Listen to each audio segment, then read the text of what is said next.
Alright guys, I want to talk to you guys about cashier bullying. Now that's what I'm calling it. You guys can call it what you want. But you know, you guys, every once in a while, you guys get those cashiers that are just trying to make your life difficult on purpose. So I had that happen to me today. I'm not too riled up about it because I was going to let her bother me.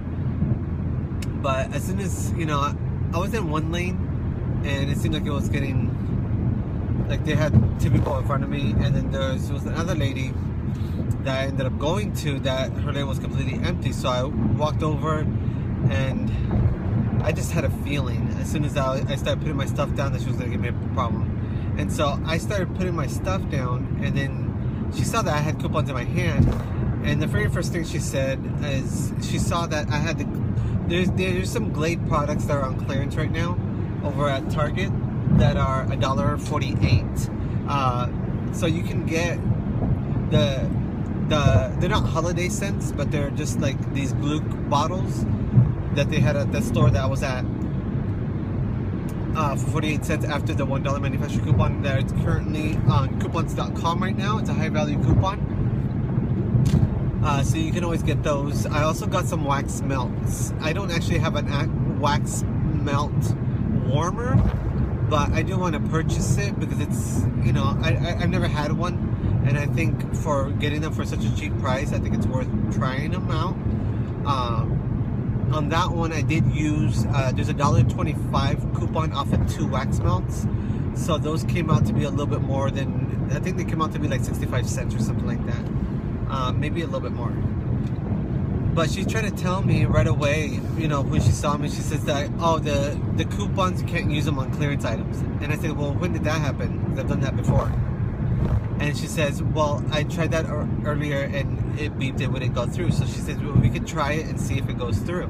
And I knew they were going to go through because they're not money makers. They're not so high value that you only make money off of them. And I think that's what she was implying, that's what I was doing, because that's not what I was doing. And so she already rubbed me the wrong way when she did that. And then she went to the transaction, and I got kind of lost with the coupons to make sure that she was scanning every single coupon, because I had some other coupons, food coupons in my hands at the time, and then I threw all my coupons that I was going to use inside my basket. So after handing them all in my hand, I wanted to make sure that I handed her all the correct ones. So then I was, you know, dumping them all, and then so, you know, I gave her the coupons or whatever, and then it seemed a little bit high value, my total, but I went ahead and I used my gift card or whatever, and I paid for it, and I, you know, and I walked out and I looked at the receipt, and you know, she was hating on me because I was using manufacturer coupons, and she was, you know, she was spying on the coupons and making sure that everything was right, and you know, looking at the product and everything, and I was just like, okay, you know, you're just a cashier. You don't need to be all up on it. You're not the owner. So after all of that mumbo jumbo, I go and I find out that she didn't scan 2 of my Nivea coupons. And I was like, what the? And I think she did it on purpose. I honestly do. Because I handed her all 4. So I went to customer service. I wasn't gonna mess with her because she's already rubbed me the wrong way, and I wasn't gonna go through all that. So I went to customer service. He went ahead and he went to the cashier or whatever. She started looking over at me from where I was at in the customer service area, from her spot. And this is a location that I don't normally ever go to. It's just close to one of my patients that I was seeing. So that's the only reason why I went to this specific location. So after all of that, you know, she eyeballed me, and I was just like, you know, like, yes, you know what you did. And you know, he came back or whatever, and then you know, he had all 4 manufacturer coupons because I'm not, well, there's no reason for me to lie about it. And you know, he just said that, oh yeah, they just didn't scan.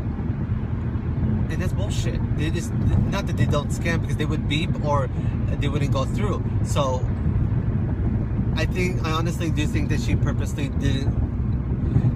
didn't scan 2 of the coupons because she didn't. I wasn't keeping an eye on what she was doing, and she was just trying to play it off like nothing happened. So this other customer service guy that was there, you know, he handed the other customer service guy, because it was actual Badinsky, I want to call him, that went and said that he would go to the cashier and get the coupons for him. And I was just like, and I didn't care, as long as I get my money back. I don't care who gets what coupons. I'm not going to go to the cashier to go ask for my coupons. So, and the way he made it seem like is that, you know, he was like, he knew what she did, but he was trying to cover up her bullshit. So, you know, and I just, you know, just always check your receipts, because people always make errors, and some people are haters, and, you know, they're just haters. There's haters out there that just don't like it because they can't do the same deal, and whether they try to limit you or try to do something to sabotage your total so that you're not having to pay so much money out of pocket, always take a look at your receipt, and always take a cashier profiling is always a good thing. If you're in a line and you feel, you know, you see the person and you have a feeling, always go with your gut feeling and just go to another line, and just, you know, even if they're, you know, if you're in a line that you see that there's an issue, or that person has attitude, they're gonna end up having an attitude with you. It's likely that they'll have an attitude with you. So just go with your gut feeling. That's all I'm gonna say, because that's what I should have done. I should have gone with my gut feeling and not worried about, you know, about just doing my transaction as quickly as possible, because I ended up wasting an extra 15 minutes. I had to wait in line because it was a long line in customer service to get my thing. Or else, if I stayed where I was at, it wouldn't have happened, and I would have gone through no problems with the cashier. It would have been in and out. But the fact that I went to the one cashier that was literally a bitch, that's what happened. So, lesson learned. Next time I'm going to go with my gut feeling when it comes down to cashier profiling, and I suggest you guys should do the same. But other than that, I do want to do a grocery transaction with Target with that $10 gift card. I'm just trying to accumulate as much coupons and stuff that it will be really a little bit out of pocket. So I do need to spend some time into Target and see what I can grab with what coupons I have, and see if it's worth doing it. So I mean, it's gonna be a process, because honestly, I gotta figure it all out in my head and then see if it's worth doing. So there's a lot of transactions and a lot of different scenarios that you can do with the grocery coupons, depending on what your family eats, what you need in your home. So you know, do what you can. I'm hoping not to spend too much. There are ways to get it as a money maker, but I'm not interested in that. I'm just interested in getting some really, really cheap groceries with coupons that I have currently. So other than that, guys, I'm gonna talk with you guys later, and you know, just share anything else that pops up in the coming weeks, and I'll talk to you guys later. All right, bye.